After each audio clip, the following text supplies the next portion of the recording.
Hey, it's Cisco the fire escape guy. Is this fire escape safe? Come up, let's check it out.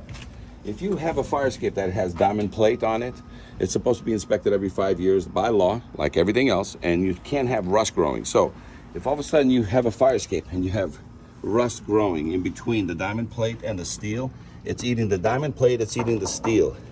It's eating the stair treads. If you have rust in any of your stair treads, look, that'll sit there and eat your diamond plate all day long because salt and materials will accumulate on here and just eat this. This is just rust, look at that. So it's the material loss is incredible. And this is just with my fingers. Imagine if I had a hammer. So the law is very clear. You must certify your fire escape every 5 years.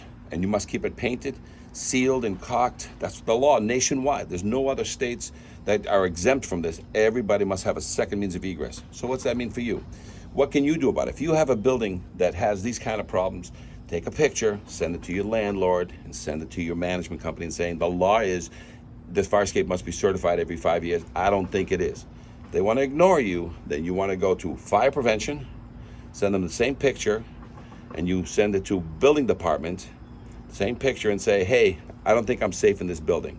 And they will come and help you with the situation with your landlord or your management company, all right? So it's Cisco the fire escape guy, saving lives one fire escape at a time.